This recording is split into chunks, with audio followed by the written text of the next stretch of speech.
평소 오컬트를 좋아하고 겁이 없는 편인 나는 일전에 소위 사연 있는 집을 얕보고 그곳에 들어가서 산 적이 있었다. 역에서 10분 거리에 있었던 그 집은 크기에 비해서 월세가 주변 시세의 반값이었다.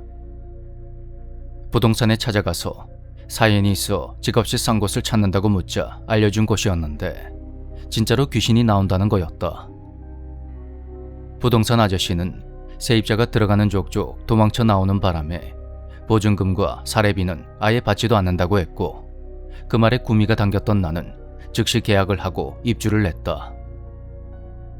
혹시 문제가 생기면 바로 나올 수 있도록 짐은 상자 2박스 분량으로 최대한 간단하게 챙겼다.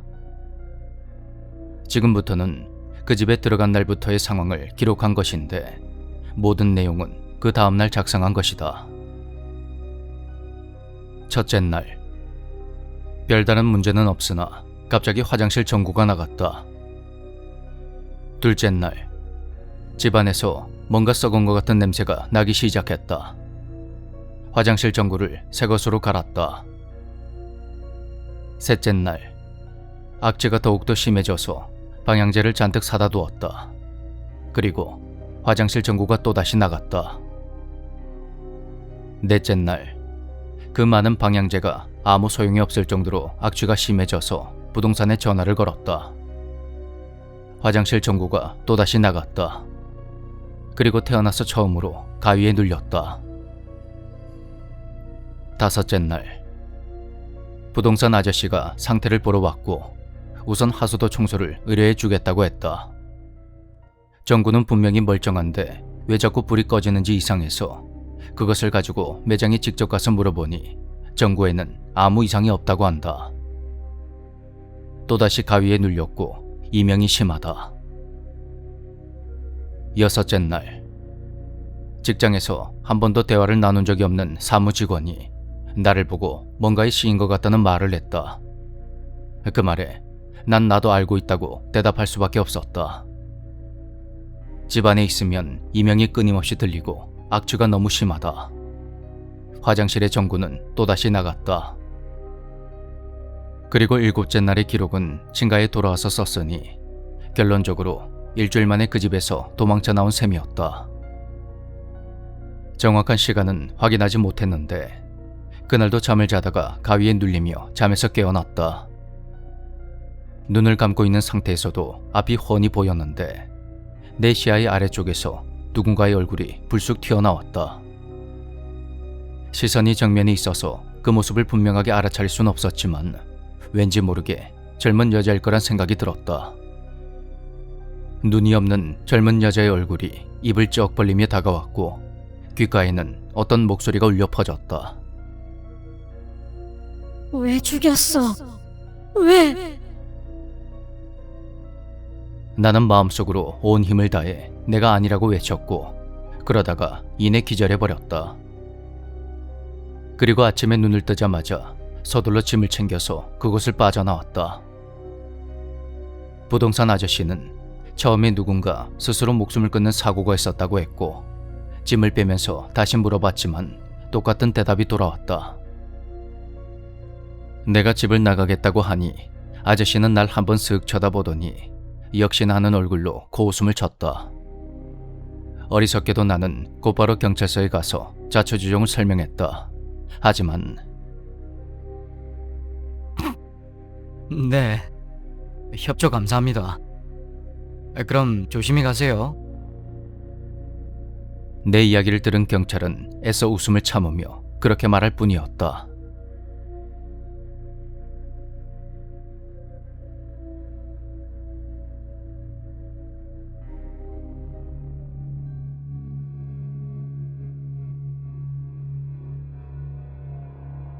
K는 어느 산속 마을에서 공무원으로 일하고 있다. 폭설이 내리면 제설차를 타고 눈을 지우는 것도 그의 업무 중 하나였는데 그 제설차가 조금 이상하더란다.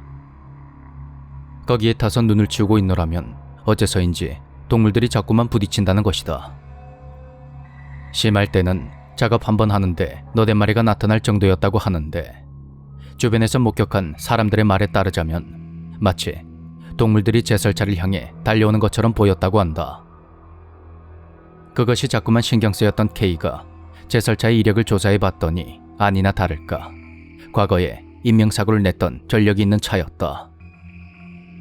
그것은 민간 회사에서 쓰이던 제설차로 사람이 치여 죽는 사고가 났었는데 하필 그것을 중고로 사들였던 것이었다. 그리고 어느 겨울 동사무소의 신입 직원이 제설차에 휘말려서 팔이 빨려 들어가는 사고를 당했다.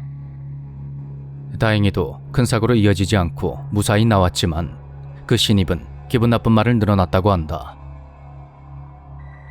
저 제설차 옆에 섰더니 아니 누가 잡아 끄는 것 같더라니까요. 차 쪽으로 질질 끌고 가는 것 같은. 그래서 그만 제설차 쪽으로 넘어졌던 겁니다. 그 제설차는 결국 차량 불량으로 처리가 되어 눈이 와도 작업에 쓰이지 않게 되었고 끝내는 폐차 처리가 되어서 완전히 사라지게 되었다고 한다.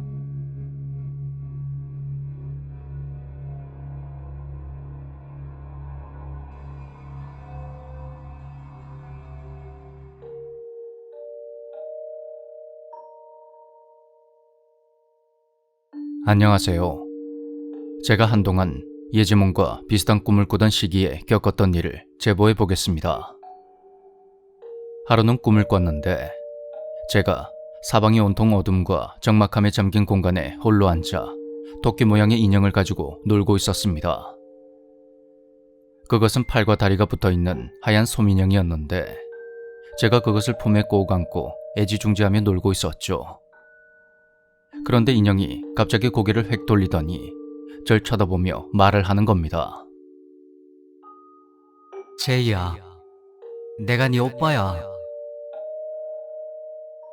아주 애정어리고 따뜻한 말투로 그렇게 저에게 갑작스레 말을 걸었습니다. 20, 30대 정도의 젊은 남자가 제 바로 옆에서 마이크를 대고 말하는 것처럼 그 목소린 너무도 또렷하게 제 귓가에 울렸습니다. 어찌나 생생하던지 남자와 현실에서 대화를 하는 것 같은 그런 느낌마저 들더군요. 하지만 저는 집안의 장녀이고 밑으로 남동생이 하나 있기 때문에 그 인형에게 그럴 리가 없다고 대답했죠. 그런데 아니야, 내가 네 오빠 맞아. 내가 너보다 한 달 위에 오빠야. 그렇게 우리는 친남매처럼 한동안 투닥거렸는데 남자의 목소리와 말투에서 다정함과 애틋함이 묻어나는 것 같았습니다. 그는 마치 전부터 절 알고 있었던 사람처럼 친근하게 계속 말을 걸더군요. 제가 남자에게 끝까지 난 친오빠가 없다고 하자 어느 순간 그가 풀이 죽었는지 한숨을 푹 쉬더군요. 엄마한테 가서 한번 물어봐. 내가 네 오빠 맞아. 그 말을 끝으로 전 꿈에서 깨어났고 잠이 깨자마자 부모님이 있는 안방으로 갔습니다. 전 TV를 보고 있던 어머니에게 다짜고짜 혹시 나를 낳기 전에 아이를 가졌었냐고 물었고 그런 제 말에 부모님은 놀란 얼굴로 절 빤히 바라보며 한동안 말이 없었습니다. 그래서 제가 꿈 이야기를 털어놓자 다시 한번 크게 놀라시는 눈치더군요. 알고 보니 어머니가 저를 임신하기 한 달 전쯤에 실제로 수술을 받은 적이 있었던 것입니다. 당시 어머니는 자궁의 임신으로 위험한 상태였고 결국 아이를 포기해야 했다고 합니다. 지금 와서 돌이켜보면 아기가 살고 싶은 마음이 얼마나 강했으면 제 꿈에까지 나왔을까 싶은 마음에 안타까운 생각도 듭니다. 그 목소리의 주인공이 정말로 어쩔 수 없는 상황 때문에 태어나지 못했던 저의 오빠였을까요? 그 생각을 하면 마음이 너무 아픕니다. 부모님을 통해서 모든 사실을 알게 된 저는 속으로 명복을 빌어주었고 그 후로 저의 삶을 좀 더 소중히 여기게 되었습니다.